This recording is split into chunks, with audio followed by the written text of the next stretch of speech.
Hello students, we are live now.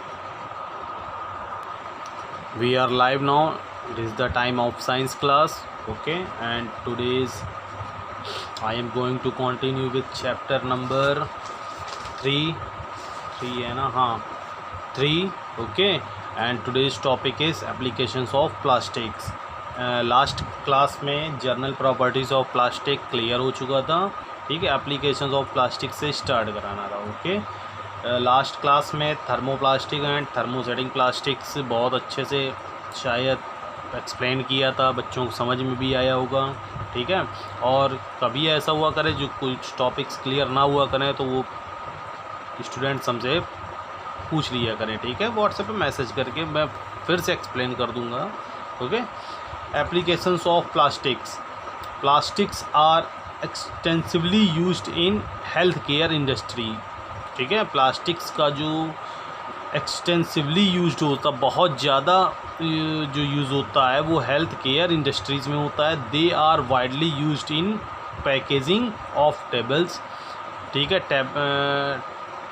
Tablets होती हैं ना, उनको पैकिंग करने में देखिए प्लास्टिक्स का यूज़ होता है. ठीक है, जो पूरा पत्ता होता है उसका, ठीक है, पैकिंग का, टैबलेट्स का, उसकी पैकिंग में क्या यूज़ होता है, प्लास्टिक्स. इन मेकिंग सिरिंज, जो सिरिंज आती है हमारी सुई जो लगाने वाली, ठीक है, वो भी देखिए प्लास्टिक्स की बनी होती है. And threads used for stitching bounds, और जो घाव भरने के लिए जो धागा यूज़ होता है. ठीक है, बाउंड मतलब घाव, स्टिचिंग मतलब धागा. ठीक है, तो जो वो भी यूज़ होता है वो भी किसका होता है, प्लास्टिक्स का. Okay, special plastics cookware is used in microwave ओवन्स for cooking foods. Special plastics जो कुकवेयर बनाने में, मतलब खाना बनाने में जो यूज़ होता है माइक्रोवेव ओवन में फॉर कुकिंग फूड, वो भी प्लास्टिक से ही तैयार किया जाता है. यूनिफॉर्म ऑफ फायरमैन जो यूनिफॉर्म तैयार की जाती है, सुन के थोड़ा अजीब सा लगेगा. Uniforms of fireman have coating of melamine plastics. Okay, जो यूनिफॉर्म होती है फायरमैन की, जो आग बुझाते हैं, उसमें कोटिंग किसकी की जाती है, मेलामाइन प्लास्टिक्स की, to make them flame resistant. ठीक है, कि वो आग ना पकड़ पाए. ठीक है, मेलामाइन प्लास्टिक, शायद ये आपको थर्मोसेटिंग प्लास्टिक्स में ये देखिए बताया भी था. 2 टाइप्स ऑफ एग्जांपल्स होता है थर्मोसेटिंग प्लास्टिक्स का, और बहुत हार्ड होता है. ठीक है, इसको एक बार किसी एक शेप में कन्वर्ट करने के बाद इसको हीट करके दोबारा किसी उस साइज़ में, शेप में कन्वर्ट करना बहुत टफ होता है. ठीक है, disadvantages of plastics, they are difficult to dispose. ठीक है, they are difficult to dispose since they are mostly non biodegradable. इसको ख़त्म नहीं किया जा सकता है, प्लास्टिक्स को डिस्पोज नहीं किया जा सकता है. सिर्फ one shape to one another shape में क्या किया जा सकता है, चेंज किया जा सकता है. इसीलिए मोस्टली नॉन बायोडिग्रेडेबल होता है डिस्पोज, लेकिन उसके लिए बहुत टाइम और बहुत सारे प्रोसेस चाहिए. When burned plastics give of poisonous forms. ठीक है, जब इसको बर्न कराते हैं तो इससे एक जहरीला फॉर्म्स, मतलब धुआं टाइप का निकलता है. ठीक है, और देखा भी होगा कि बहुत उलझन करता है. ठीक है, the cost of recycling plastics is higher than the cost of production. ठीक है, जो कॉस्ट ऑफ रिसाइकलिंग प्लास्टिक्स होता है is higher than the cost of production. जो कॉस्ट ऑफ रिसाइकलिंग प्लास्टिक्स होता है वो कॉस्ट ऑफ प्रोडक्शन से क्या होता है, कंपेयर से हायर होता है. ठीक है, शायद समझ में आ गए होंगे तीनों पॉइंट्स. लास्ट वाला एक बार रीड कर लीजिएगा, दोनों एप्लीकेशन ऑफ प्लास्टिक्स और डिसएडवांटेजेस, और कोई भी प्रॉब्लम हो उससे बेझिझक पूछ लेना व्हाट्सएप पे. ठीक है, वैसे तो बहुत कॉमन सा चैप्टर है, कोई उलझन वाला चैप्टर नहीं है. Some common synthetic fibres, monomeric units and their uses.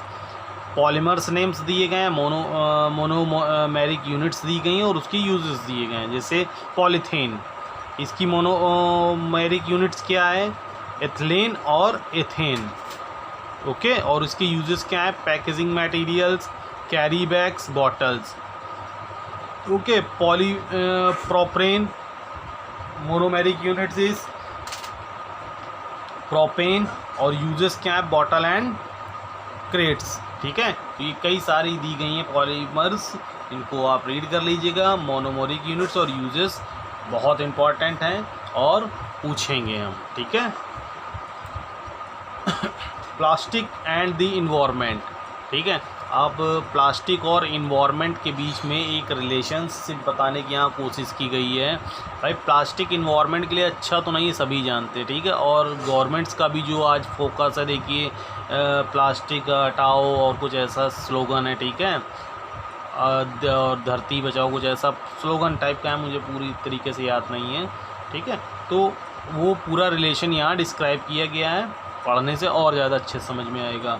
We use various types of plastics materials and polythene bags in our day to day life.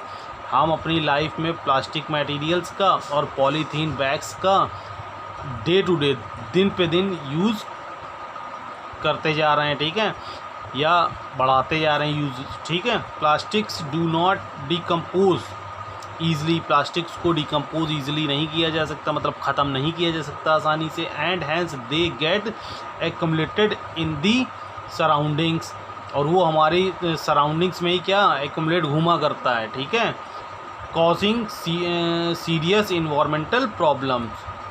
ठीक है, और ये एक इन्वायरमेंटल प्रॉब्लम सीरियस है। ठीक है, बहुत गंभीर समस्या है। Problems cause due to accumulations of plastics in the environment. Disposal of plastics is a major problem since burning of synthetic materials is quite slow. Okay, जो डिस्पोजल होते हैं प्लास्टिक्स के यूज़ करने के बाद फेंक देना, जिसको डिस्पोजल बोला जाता है, use and throw.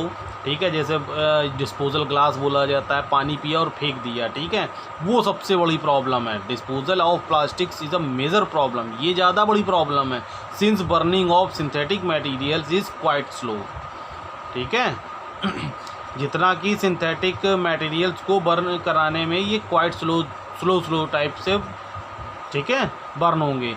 Also it does not get completely burnt, ये पूरी तरीके से ऐसा नहीं कि बर्न हो जाएंगे लास्ट में ऐश बचेगा, ऐसा नहीं है, कंप्लीट बर्न नहीं होंगे। It release poisonous fumes into the atmosphere, ये पॉइजनस फॉर्म्स धुआं छोड़ देता है एनवायरनमेंट में, कॉजिंग एयर पॉल्यूशन, जो एयर पॉल्यूशन कॉज करता है। Plastic waste disposed in the open gets buried in the soil. ठीक है, अगर प्लास्टिक वेस्ट जो है डिस्पोज्ड इन दी ओपन, अगर ओपन में उसको फेंकेंगे, gets buried in the soil, वो मिट्टी को हमारी क्या करेगा, ख़राब करेगा। And clogs the pores in the ground, और ग्राउंड में क्या हो जाएगा, चपक जाएगा या अंदर गड़ जाएगा। ठीक है, और मिट्टी को क्या करता रहेगा, कमज़ोर करता रहेगा। Thereby restricting rain water to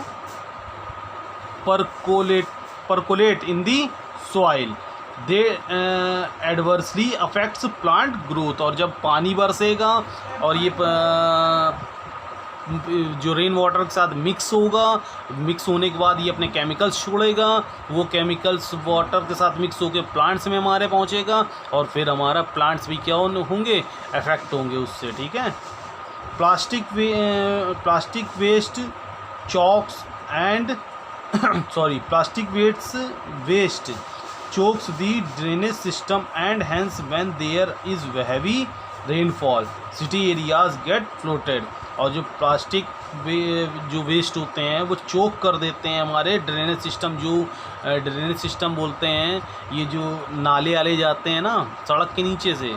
ठीक है, देखा होगा गोल गोल टाइप के बहुत सारे वो डाले जाते हैं पाइपलाइंस वगैरह, ये ड्रेनेज सिस्टम होता है। ये हमारे सीवर का जो जितना भी नालियों का पानी है उसको निकालने का काम करता है। तो ये जब उसमें फंस जाता है जाके अंदर, तो ये क्या कर देता है, ब्लॉक कर देता है, और फिर पानी भरने की समस्याएँ बढ़ जाती हैं। ठीक है, plastic waste choke the drainage system, and hence when there is heavy rainfall, और जब ज़्यादा रेनफॉल होती है सिटी एरिया गेट्स फ्लोटेड, ठीक है, पूरे लबालब पानी से भर जाते हैं सिटी एरिया, ठीक है।